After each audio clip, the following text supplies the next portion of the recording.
رسول الله صلی الله علیه وسلم با د اختر منځ په مسجد کې نه کو. د نبی رسول الله مسجد عظیم مسجد دی، مسجد نبوي. هر چا مسلمان ارمان دی چې لاړ یو ولته مې هغه کې منځ وکړل، خو بیا نبی رسول الله خپل مسجد پرې خو بهر وتلی دی.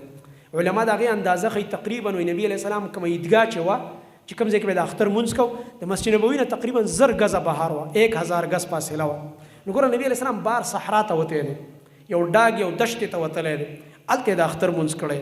نو بغیر د عذر نه په دې مسجدونو کې د اختر منځونه کول دا د نبی اسلام د سنتو خلاف کار دی. زما محترم ورو بل د اختر د منځ مخکې د تقریرونه نشته لري، نو مجبوری به بل بدعت د خلک دا کې چې په جمعات کې ناس د منبر د پاس تقریر شروع کړي. او صحابه کرامو خبره وګوره چې بس کول هغه به د اختر د منځ مخکې تکبیرونه ویل، نو تکبیرونه خلکو نه پاتې شي، دا سنتو خلاف هم پکې راشي. او هغه کم کار چې نبی اسلام نه کړه هم پکې شروع شي، تقریر پکې شروع لګي. حالانکه خطبه نبی صلی الله علیه وسلم د اختر منځ نه وروسته ویلې ده، پهله به منځ وکړو. صحابه کرام فرمایي اول هغه کار چې رسول الله صلی الله علیه وسلم د اختر په ورځ کې به منځو څنګه چې عیدګاه ته تشریف راوړو نو مخې ته وته یو نیزه نه شو یا امسا به چې سر کې وسپنی اب ستر شو د نبی علیه السلام و بدرید صفونه به جوړ شو.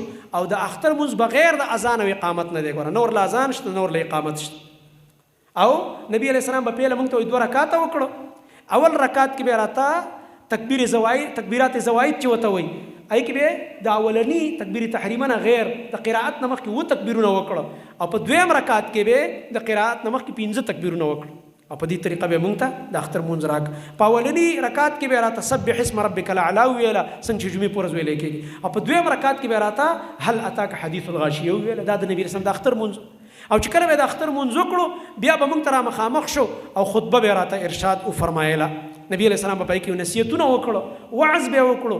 سړو ته به چې کله تقریر وکړو بیا به نبی علیہ السلام لاړې د زنانو زی ته، زنانه به بیل ځای کې ناستې وي شاته، بیا به هغې ته نبی علیہ السلام بیل بیان کو. او نبی علیہ السلام به د اختر په ورځ باقاعده د صدقاتو امر کو.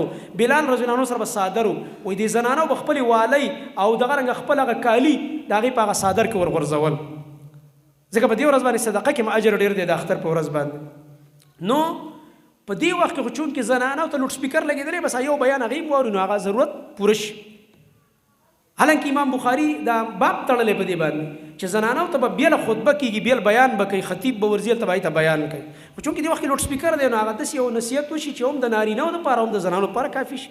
او د نبي علیه السلام دور کې دا سهولت نو نبی صلی الله علیه وسلم با زنانه به رستو وي، आवाज به نه رسېده، نارینهو ته به چې خطبه وفرمایله هغې نه بعد به بیا روان شو، زنانو ته بیا خطبه وکړه او نصیحتونه به ورته وکړه.